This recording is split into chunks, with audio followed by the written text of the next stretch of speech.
moderator today.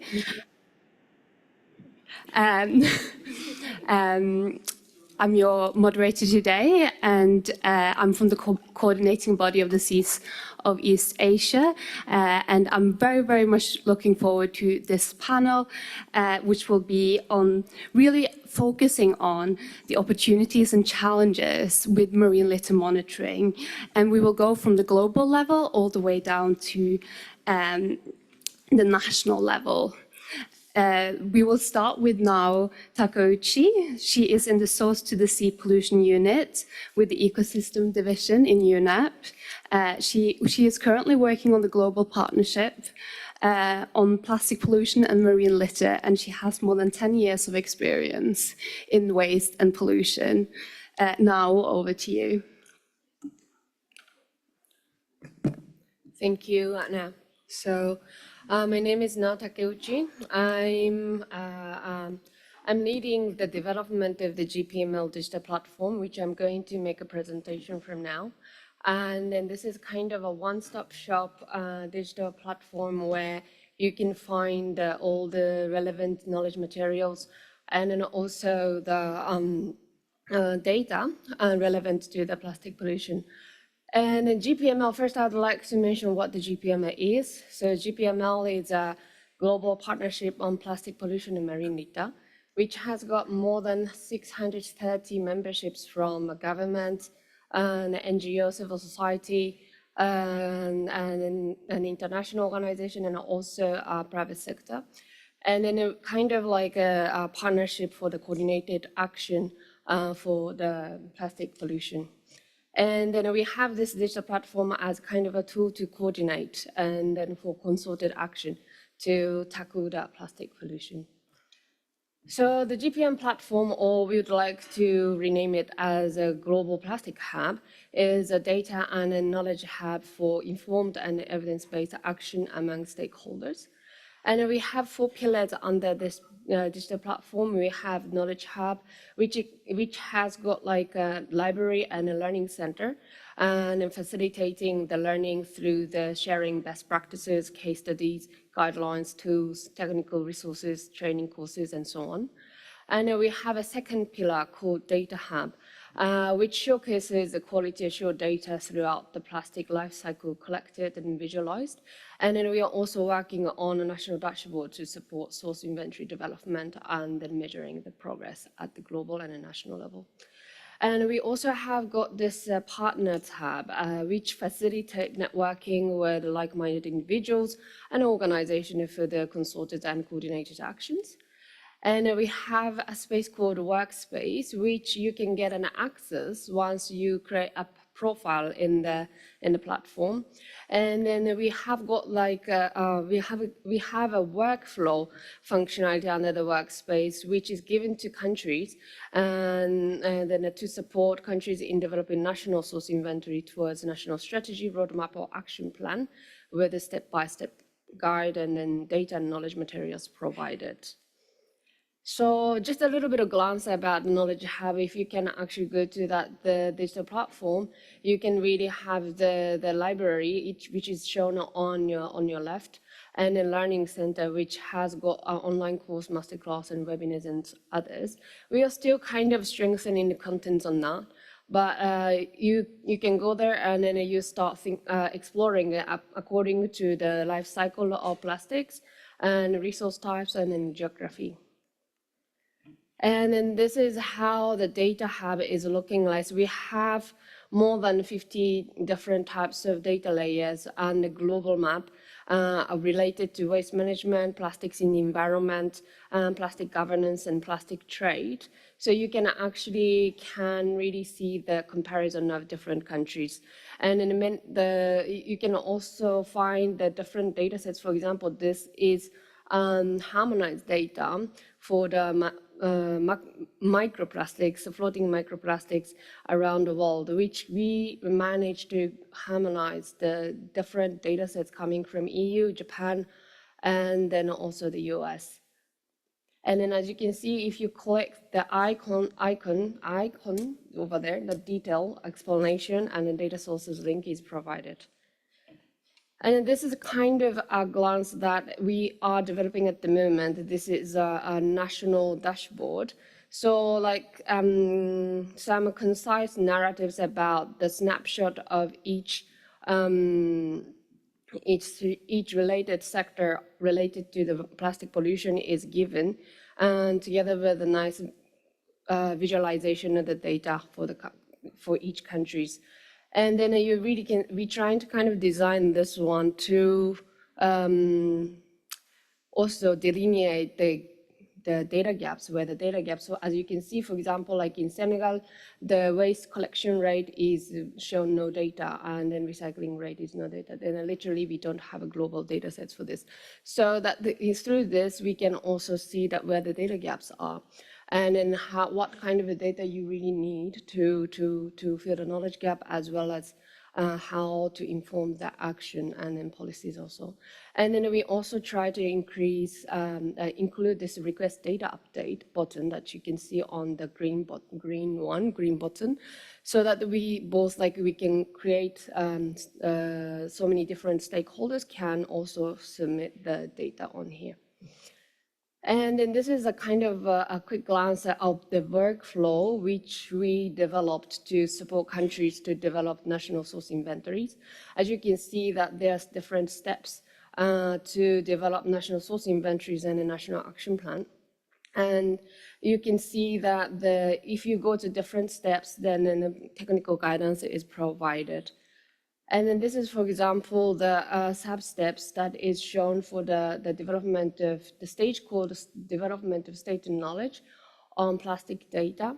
So the technical step-by-step technical guidance is provided in the form of presentation like this to really showcase what kind of data you would like to look into. And then we developed this kind of technical guidelines according to the UNEP's statistical guideline to measure the plastic flow across the life cycle. So we are really like developing and improving the contents as the different knowledge and then also guidance is made available. But at the moment, it's now looking like this. So I'd like to finish my presentation with the potential of a GPML digital platform to be a kind of go-to online space for the plastic pollution experts. So, for example, we can also use this platform to measure the cumulative progress on actions and efforts to reduce plastic pollution globally, and regionally, and nationally. And then harmonization methodologies also can come because we are consolidating different types of data sets to make it more comparable and so on.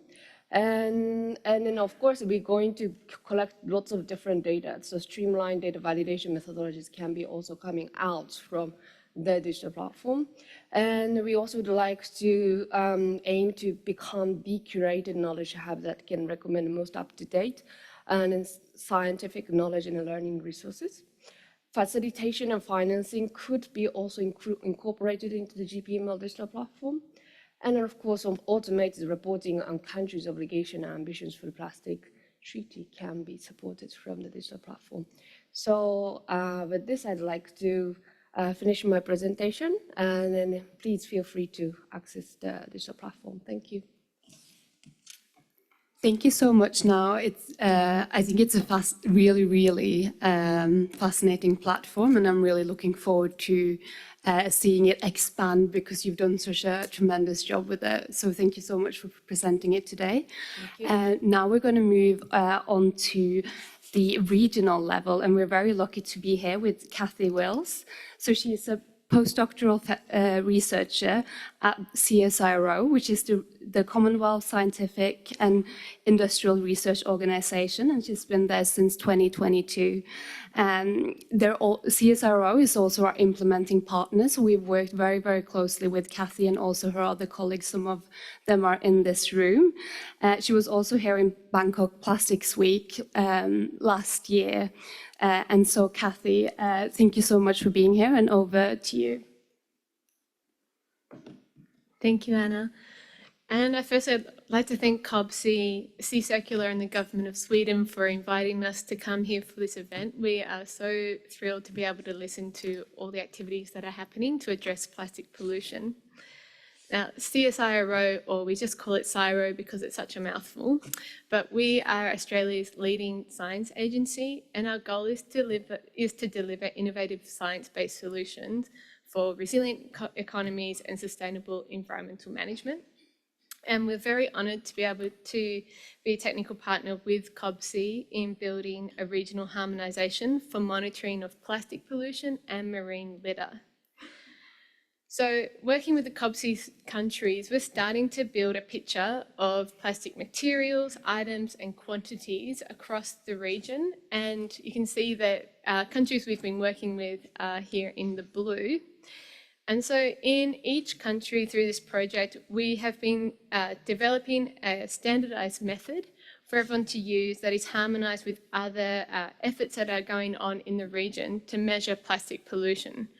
So in each of these countries, we've gone out, we've built capacity of in-country partners, and we've gone out into the field and measured actual rubbish on the ground using methods that allow you to identify the amounts, the types, the location, and crucially track these through time so we can detect the impact of any policies or interventions that have been put in place. So actually, as the Mayor of Quezon City mentioned earlier, this problem is too large to tackle on your own, and so it is a transboundary issue. So that I think that really sets a point that to effectively address this problem, we need to work together across our jurisdictional boundaries to tackle this problem. So building a regional assessment such as we're working with COBC, we're hoping to use these results to recommend solutions that are backed by this data. And so we can start thinking about solutions such as this to address plastic pollution from land to the sea. But of course, this is just the beginning, and there are gaps that we need to address to really maximise our efforts.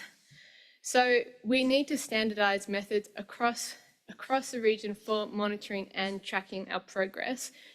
That enables us to compare like with like. At the moment, we have lots of people doing this in lots of different ways, and it's really hard to track how it's going on and to compare across the region. We also need to start sharing our data with each other on platforms such as the GPML Plastic Hub that's just been mentioned. As a scientist, I get really excited when I see things such as GPML and see lots of maps with lots of data. It's wonderful. And so I think these platforms are such a great opportunity for the region to start sharing data and to start learning from one another and how we can tackle this problem. Another gap is we need to start doing repeated measures. So for our project, we've gone out and started establishing a baseline, but we really need to go back to those same places and measure it again and again so we can track how things are changing through time and understand whether our interventions are working, how we can adapt those management principles and maximise their impact so our efforts are having more and more impact. And just to finish, I just want to say what's next in what we're hoping to do with this work and how can we address the gaps that I've just mentioned. So we really need to start advancing our monitoring efforts. So through standardising our monitoring methods, but also expanding where we've been working. So I showed a map earlier. We've gone to about 1 or 2 cities in each of these countries, but we need to be starting to go out to more because what our data shows is that from city to city, from beach to beach, plastic pollution, marine litter is highly variable, and we need to capture that variability in our data so we can really target our interventions more appropriately. And to finish, the other thing we really need to do is start financing to do these repeated measures. I know that monitoring maybe doesn't always sound sexy to people who aren't scientists, but these repeated measures are really important and really need finance to enable these long-term monitoring programs to exist, because that's really where the power is in our data, is these repeated measures. So I want to throw a question out to you to finish off, and want you to think about your targets and what you want to achieve and what capacity and what do you need to achieve those targets, and whether data can help you in that way. And if so, myself, my colleagues Mary and Steph are also here for the rest of the afternoon, so don't be shy and please come and chat to us. Thank you so much, Kathy, for the brilliant overview of some of the things that we worked on this year and many, many years before that. So really showing the full picture. Now we're going to go over to Kate Philp. She is from the World Bank and is an environmental engineer and has worked in the World Bank since 2019. She's the task leader for CMAP, and she has over 15 years of experience. We're very, very grateful to have you here and also to explore further collaboration and harmonization between projects. Thank you so much. Great, thank you very much. Good afternoon, everyone. Good to be here again. So I'm here this afternoon representing the CMAP project. And if you'll bear with me, I'd just like to first play a short video kind of introducing the project in a little more detail.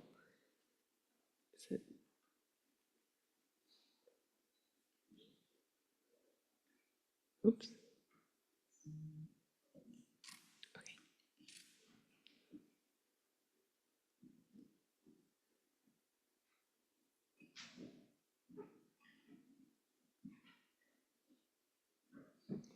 Okay, apologies for the technical glitch, I think. Maybe we come back to the video afterwards, if you can put the slide up.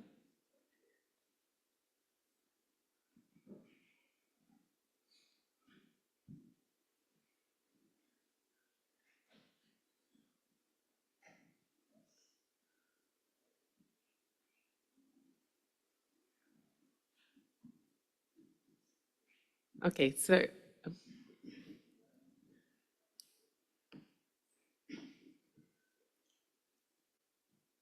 maybe we skip the video. Okay, let me get started anyway. So I introduced CMAP briefly this morning. It's a project that is being financed by the World Bank and is being implemented by ASEAN. A core part of it is implementing 10 of the 14 actions in the Regional Action Plan for combating marine debris. And so obviously being an ASEAN project, it extends over the 10 ASEAN member states, and I have the map on the screen here. And as you can imagine, it's quite challenging to kind of measure the progress of a regional project like this across so many countries, across so many geographies. And to really be able to monitor and evaluate the regional action effectiveness, we need comparable data across the 10 ASEAN member states. And so to get that comparable data, we need to be using comparable methodologies to measure the metrics and produce the data.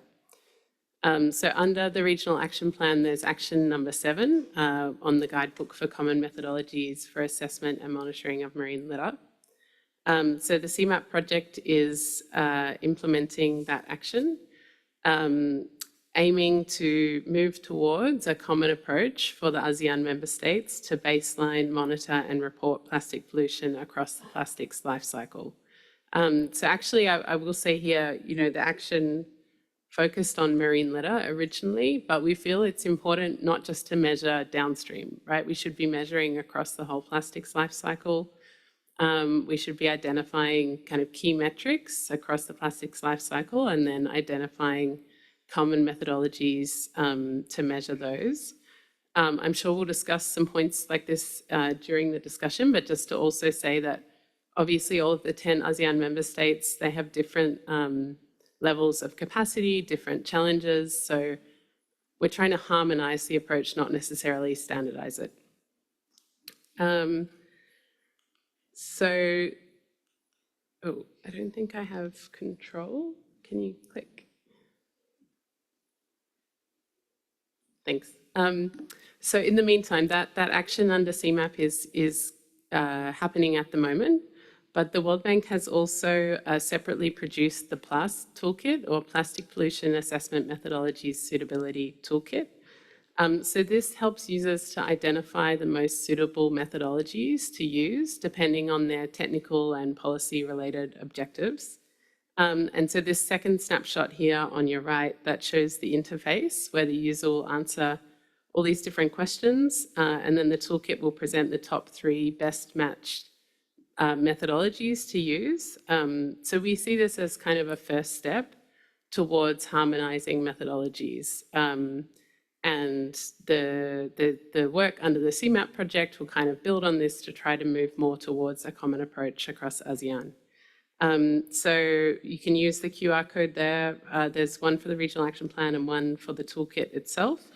So yeah, go and explore the toolkit, give it a go. It does use macros in Excel, so it has some settings that you need to do, so please use the quick start guide before you access the toolkit. But yeah, otherwise that's everything from me, unless we want to play the video. Oh, okay, please, thank you.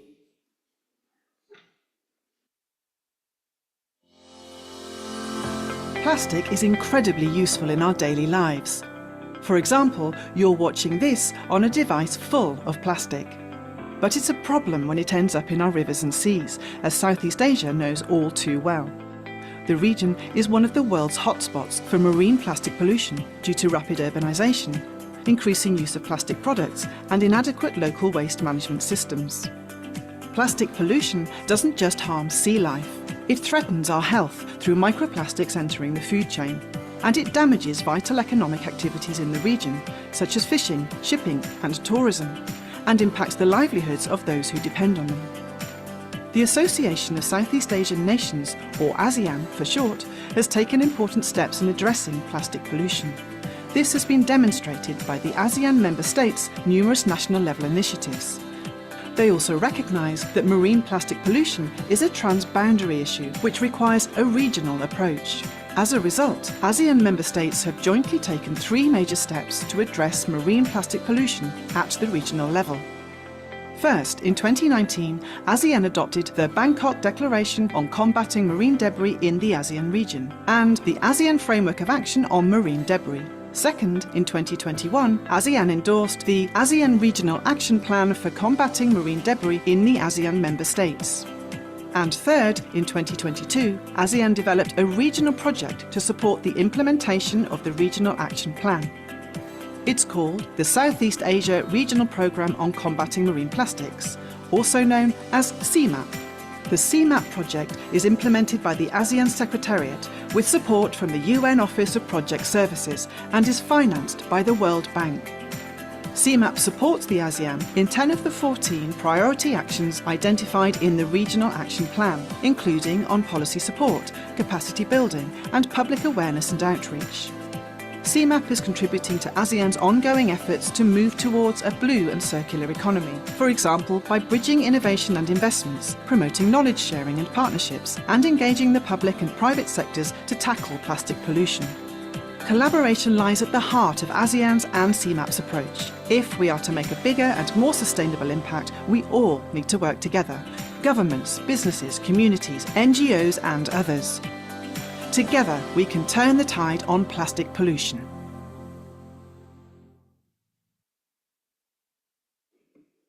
Thank you so much, Kate. I'm for once, I'm looking forward to having a look at the toolkit and playing around with it. So that's very, very exciting to hear. Now we're going to move from the regional level to the national level, and we're very lucky to have Mr. Duc, who is the Deputy Director of the Departments of the Science, Technology and International Cooperation Department, which is at the Vietnam Administration of the Seas and Islands, which is positioned within the Ministry of Natural Resources and the Environment. Mr. Ahn-Duc has extensive experience in environmental management and international cooperation. We're very, very happy to have you here. Thank you. Thank you, Anna. Good afternoon, everyone.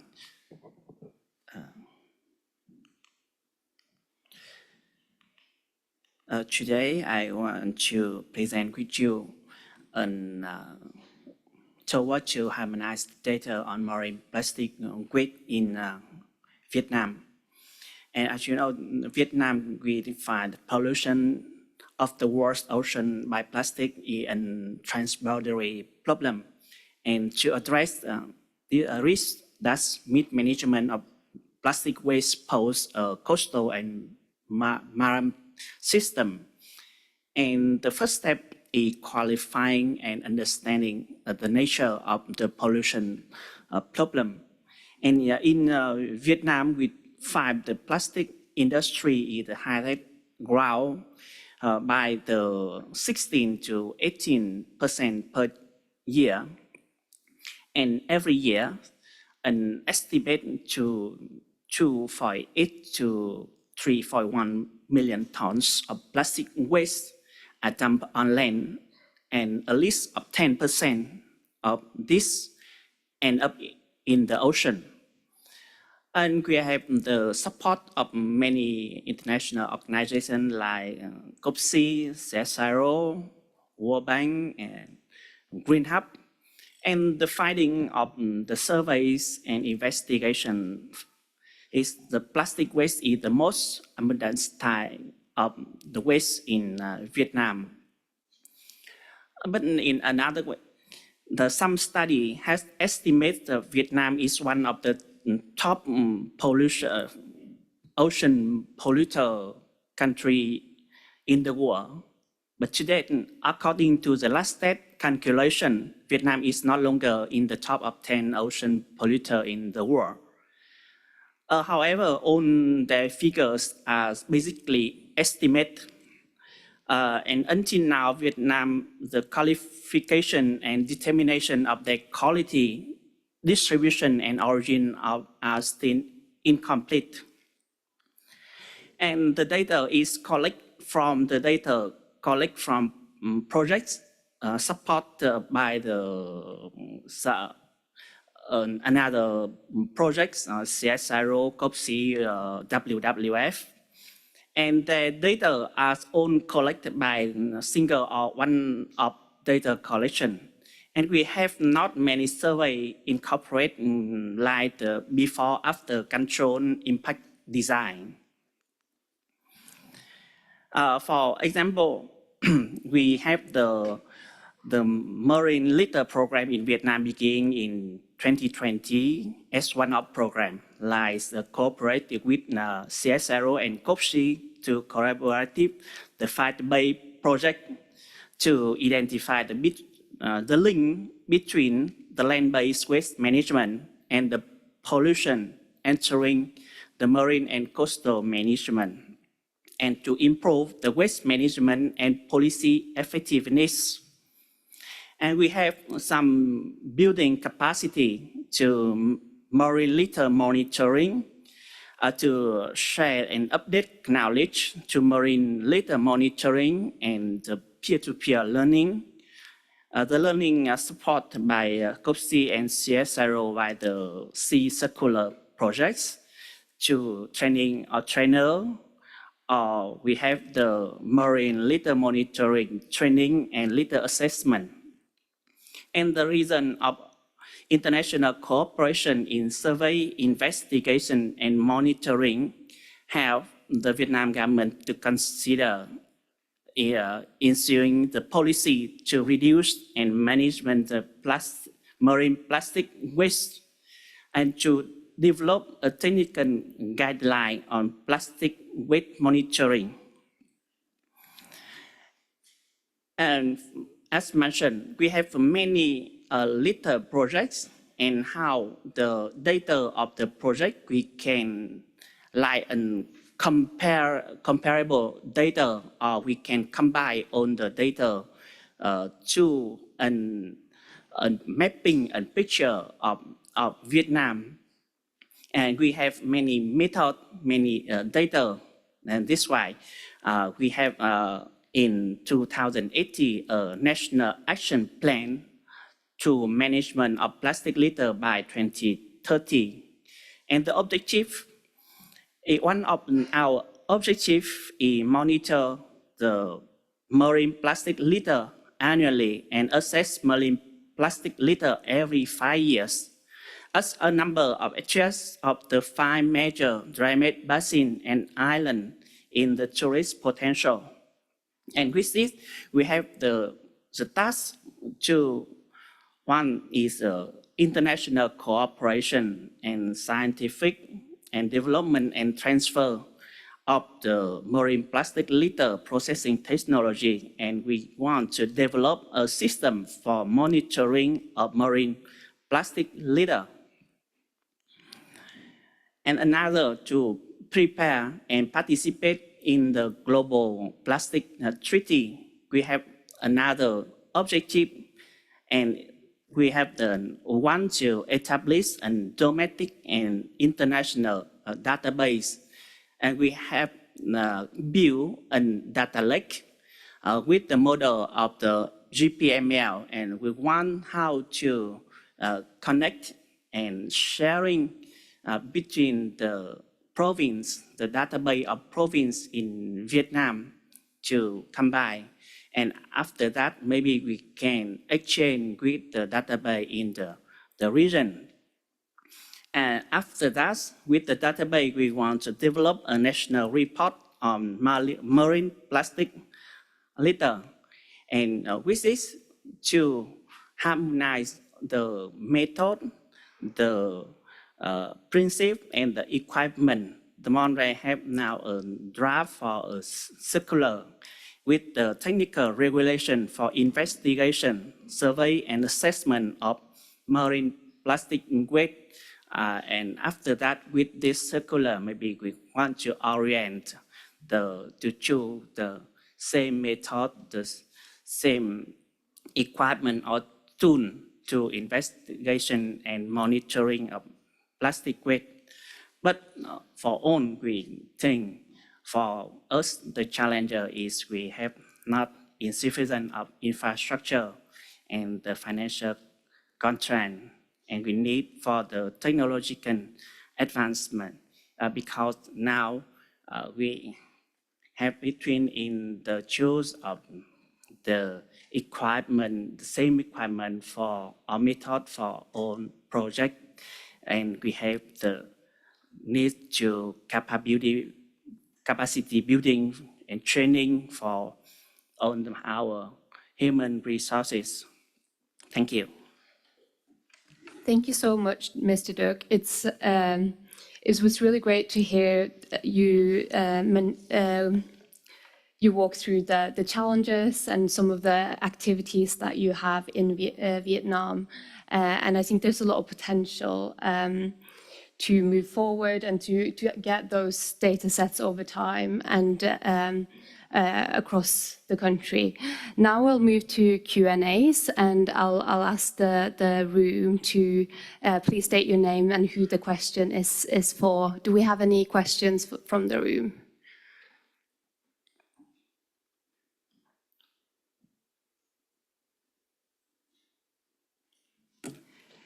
No questions? Okay.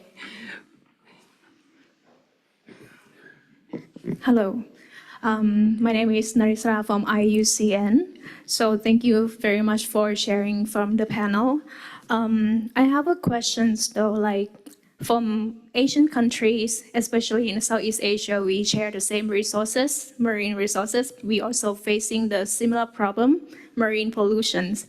And perhaps another similar issues could be come from political unstable among Southeast Asian countries.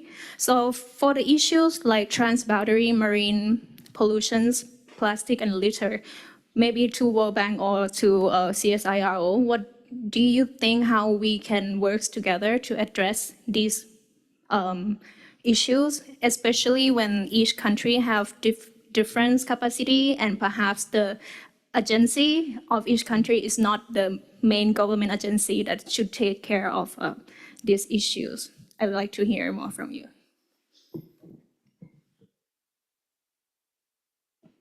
Yeah, sure. I think that's a great question. I think we're very fortunate in this region to have ASEAN.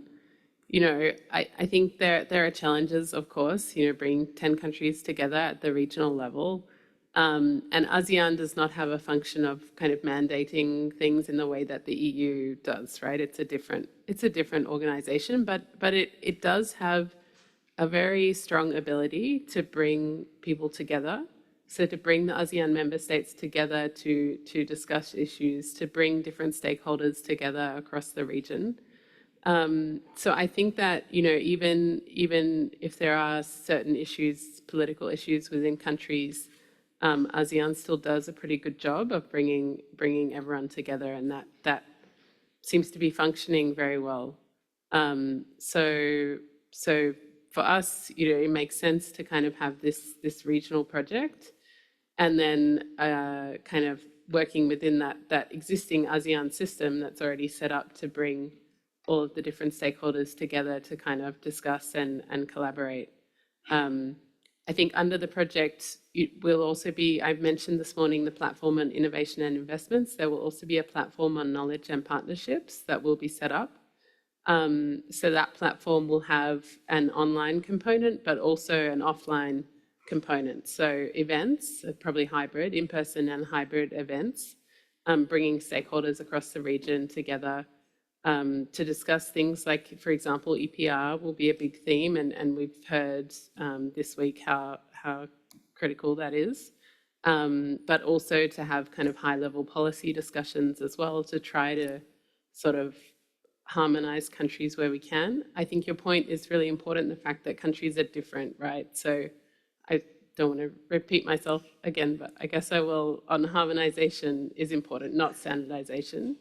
And the same is true for methodologies. You know, some methodologies that we use to measure plastic pollution are very intensive, very expensive. They might require, you know, expensive technology. And so it's important when we think about kind of harmonizing that we're providing options, right? Providing different kind of levels of methodologies that can be implemented kind of across the many different contexts that we have in ASEAN. Thanks. Thank you so much, Kate. I certainly agree that we do need that variety of methods, and especially like the method that CSRO developed for the COBC countries. It's about using what resources are available and using trainers of trainers, so it's a sustainable system. I'd like to hand over to Kathy to also respond to the question. Yeah, I think yeah, you've partly answered it for me, which is lovely. But I mean, we've just had another training with COBC where we were advancing data analysis skills. So getting the member countries from COBC having their own litter data in front of them and stepping through that management, analyze and interpret that data so they can make, you know, data-informed decisions about what questions they want to answer and how to use that data to implement any type of intervention. And I think these opportunities, even though it was a small group, we had representation from 8 of the countries in one room, and we got them to work together. So it wasn't just those countries working on their own, they were forming teams and working together on a consensus on the same question that they decided on. And I think opportunities like that with more sort of peer-to-peer learning and driving consensus is a fabulous opportunity that COBC provides across the region. And I think it exemplifies what needs to happen. And hopefully, you know, Mr. Duc was there with us. Hopefully you can come back and think about, okay, you know, those questions were asked by this country, and, you know, realize that we're all kind of working towards a similar goal in that sense. So I think opportunities like that happen more and more are really, really beneficial. Thank you, Kathy. Any other questions from the room? Yeah, lady in the back. Hello everyone, my name is Chang, I'm come from Vietnam. I have 2 questions. One for GPML. Like the representative from World Bank also talking about harmonization of data. So did GPML, they have a working group or harmonization data framework to compare between region and country by country?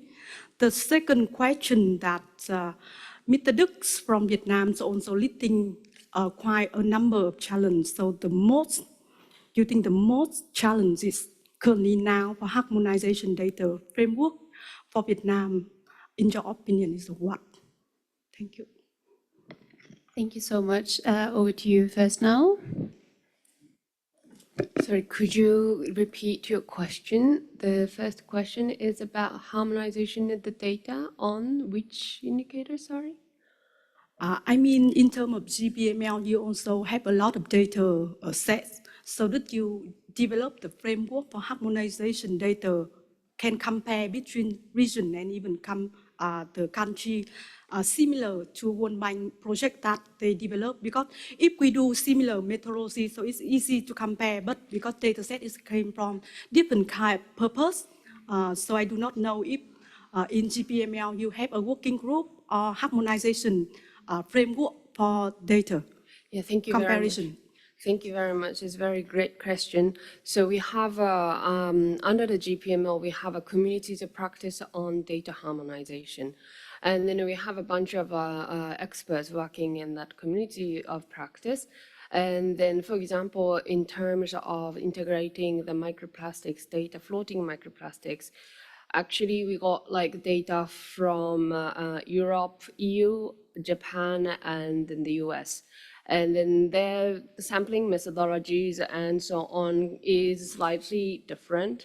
So we kind of trying to look into the metadata and monitoring methodology to look at like at least a common thing that, so we are saying that the fine sampling methodology less than 3 millimeter or something like that. So we found those like the things that all the 3 different data is sharing, and then compiling all those data into the framework, and then integrated it as a one data layer and then upload it in there.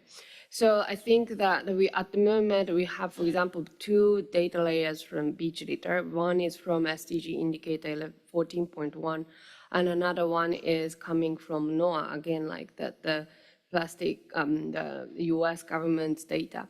And so that the similar kind of like procedure is needed to really look into the data itself, what the monitoring methodology is like, and then so the compatibility should be looked at. And then try to kind of find the common grounds among those, and then bring it into the one layer. So in this way that we are learning, for example, that the CSIRO is also working on collecting the beach litter data. So like that's something that we would like to continue to explore. And we also have a community of practice on the methodology harmonization. And then we are looking at the different, at the moment, we haven't really published yet, but the report will be soon to be published on the GPML digital platform. We are looking at the different methodologies for estimating how much plastic leakage is coming from the municipal solid waste management systems. And then we really compare the different data sets coming from different methodologies. And we found quite a difference between it. For example, like plastic waste collection in Vietnam, one of the methodologies is saying 42%, but another methodology is saying that 85%. So that we are really looking at what the cause of this, and then those causes are actually like inconsistencies in defining key terminologies such as uncollected waste, mismanaged waste, unmanaged waste. Those terms are inconsistently being utilized in the different methodologies. So what we would like to really aim at, maybe before the INC5, we would like to find sets of common terminologies, especially when you look at the waste management. So these kind of activities should take place in different data sets across the different stages of plastic life cycles. So yeah, thank you very much for your question. Yeah, that was a great question, which fleshes out a lot of the opportunities, but also the major challenges. I think it's really fascinating, and I'm really lucky to be a part of this discussion, and knowing that there's data coming from different places and how we can then utilize it and share it. Mr. Duc, I want to move over to you. The question was on the greatest challenges. Over to you. Yeah, thank you. for us, we think Vietnam we needs a database, clean database on plastic litter. And now in for us, when we have the report on the plastic litter, on marine plastic litter, is a synthesized or separation data from the status of waste of waste. And just now we have not a national monitoring or national statistic on only on plastic litter. The database of Vietnam is combined of the many project finding with the single line and photo of plastic waste status, and it's very difficult to combine to a panorama. And for another, with the monitoring continuous, it's very need the budget, and how we choose the solution between a photo and a video. I think a time lapse, and we are monitoring periodically.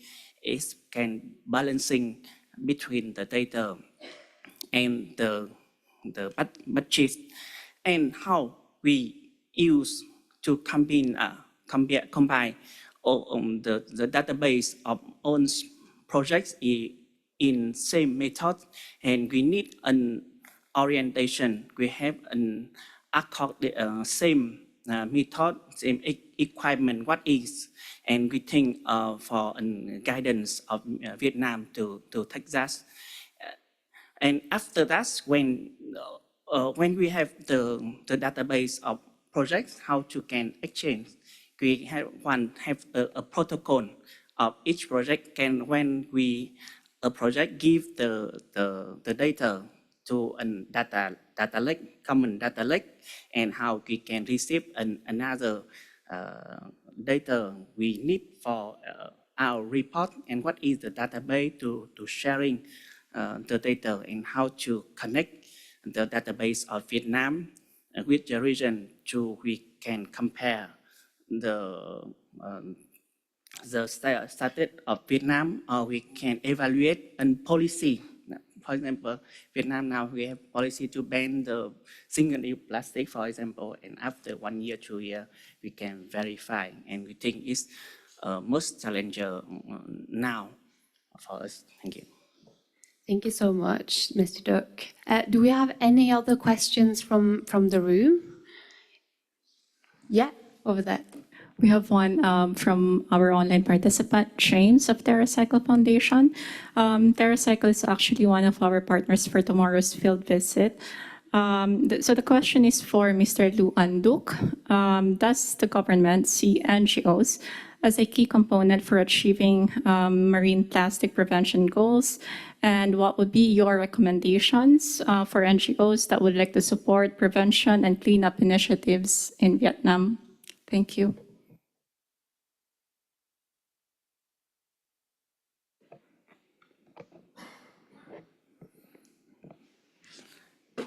Thank you for in Vietnam, like Mr. Tuấn had it, we have the framework of NPAP. Is a framework between the NGO, the government, and the organization.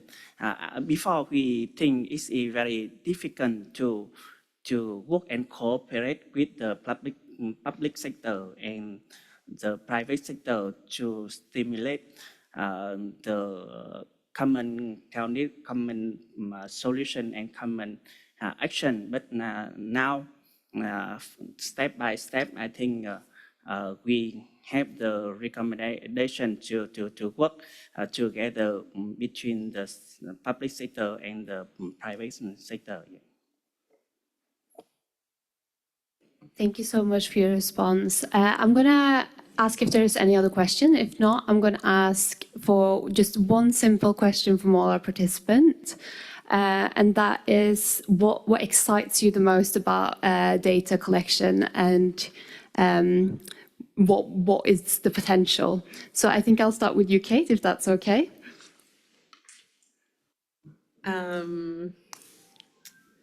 What excites me the most? I think the most exciting thing is how we can use that data for impact, right? I think we really need to be careful in this space of just collecting data for the sake of collecting data. I mean, especially if we're talking about monitoring marine litter, it is difficult and costly, and to do it consistently across a whole region, that's a lot of work, right? So I think what's really exciting is to dive into kind of key indicators that are going to help us to measure progress and also to design programs for more impact. Yeah, thanks. Thank you. Now? I think I also would like to, I completely agree with you, Kate, and then the impact is really, there's something that you would like to get from the data collection. For example, 2020 or 2020, I think GPML supported the UN Habitats to apply the Waste Cities tool, which is about like measuring the percentage of municipal solid waste generated and managed in control facilities in the city. And then we found out that we applied this in Lagos in Nigeria, and we found out about like 40 kg per person per year of plastics is leaking to the ocean, which is a really massive amount. And then we found out that it's really like 10 times more than, for example, in Mombasa, we also applied the same thing under the GPML. And then the why is it like that? Then you started looking at the data about the plastic composition in low-income areas in Lagos, for example, that they are using massive amount of plastics coming from like water sachet to the styrofoam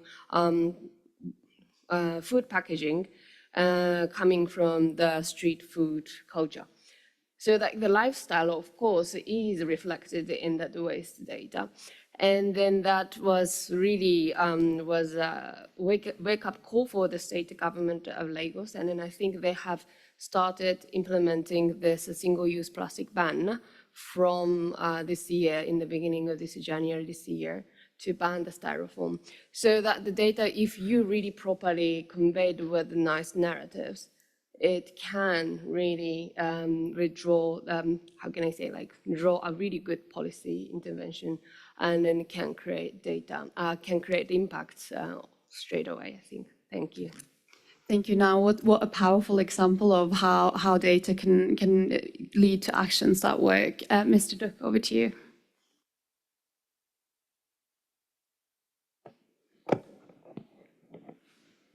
We think for us,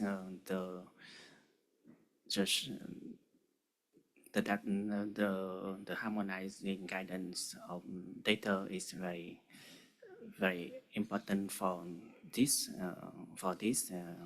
periods, because for Vietnam and for the country, well, what we want to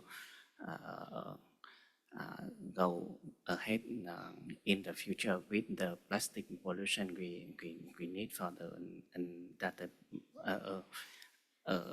data for the plastic and the cooperation with the other country. Amazing. What about you, Kathy?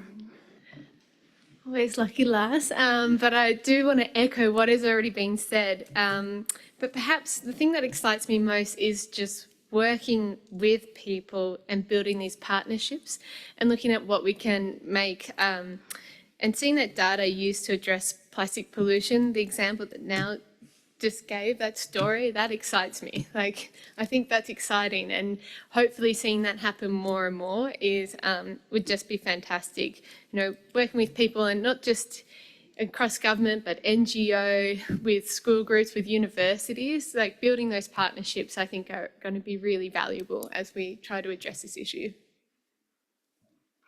Thank you so much, Kathy. Unfortunately, we've run out of time. It's been really, really amazing to hear some of the opportunities and challenges and all the different data that is out there that we can use to really inform our actions and policies on different levels, also on the national and municipal level. So I'm extremely grateful to be here with all of you and to continue discussions afterwards. And I know the CSIRO people are staying around, and I'm sure Kate will as well, and Naus and Mr. Duc. So thank you so much, and I'll leave it here. Thank you again.